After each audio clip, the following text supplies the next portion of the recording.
Bola liar Antasari Azhar.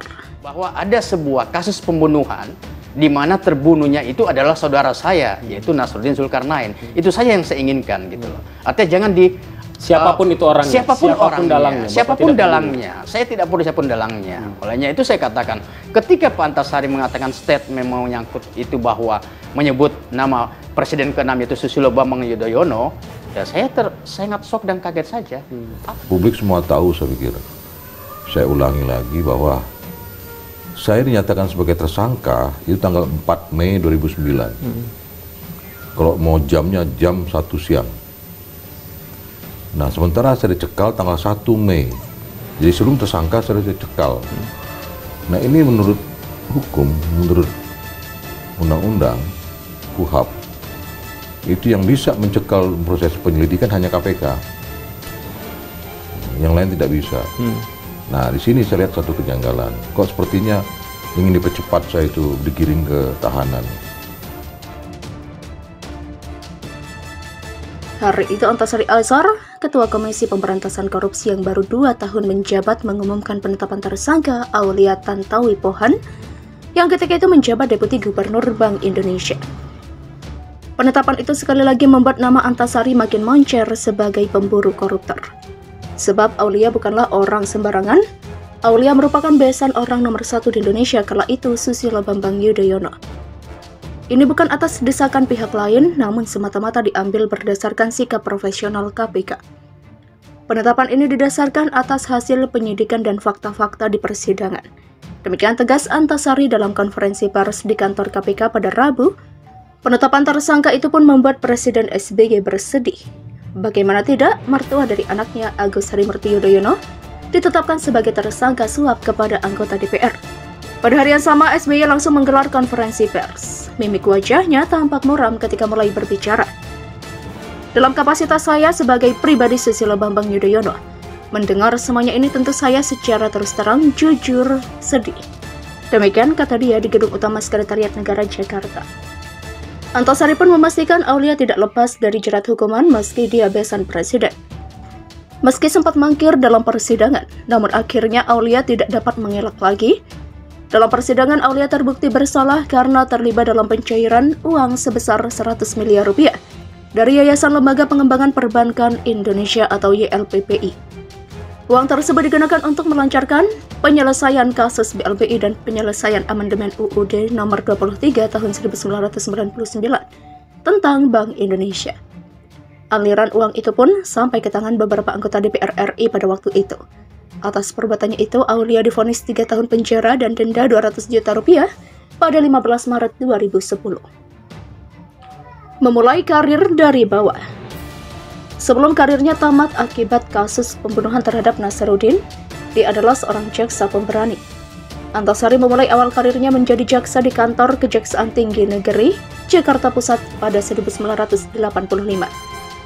Dia pun sempat menjadi jaksa di Tanjung Pinang sebelum akhirnya menjadi Kepala Seksi Penyidikan Korupsi Kejaksaan Tinggi Lampung pada tahun 1992. Disinilah Antasari mulai bergelut dengan para koruptor. Namanya melambung ketika dia menjadi Kepala Kejaksaan Negeri Jakarta Selatan pada tahun 2000. Pada saat itu kasus korupsi yang melibatkan Hutomo Mandala Putra alias Tommy Soeharto, anak kesayangan mantan Presiden Soeharto, tengah ditangani Kejaksaan Jakarta Selatan.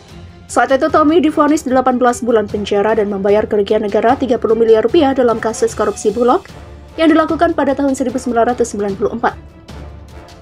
Tommy semula divonis bebas di Pengadilan Negeri Jakarta Selatan, tetapi setelah banding, Hakim Agung Syafruddin Kartasasmita memvonis Tommy bersalah. Begitu vonis dijatuhkan, Antasari langsung menyerukan kepada Jaksa Agung agar melakukan pencegahan terhadap Tommy. Hal tersebut dilakukan mengingat adanya kemungkinan Tommy kabur. Prediksi Antasari benar. Setelah mengetahui gerasi yang ajukan ke Presiden Abdurrahman Wahid ditolak, Tommy melarikan diri. Sayangnya pencegahan itu tidak dilakukan, sebaliknya kepolisian justru menyalahkan Antasari sebagai penyebab kaburnya Tommy. Antasari bahkan ditetapkan sebagai tersangka oleh kepolisian karena dugaan kesalahan prosedur dalam penanganan kasus Tommy. Bukan saja yang memiliki hubungan dengan presiden yang dilibas oleh Antasari, pengusaha, jaksa, dan politisi pun tak luput dijebloskannya ke penjara atas tuduhan kasus korupsi. Kasus paling disorot publik salah satunya suap Artalita Soryani. Kala itu Artalita menyuap Jaksa Urip Tri Gunawan dalam kasus bantuan likuiditas Bank Indonesia II.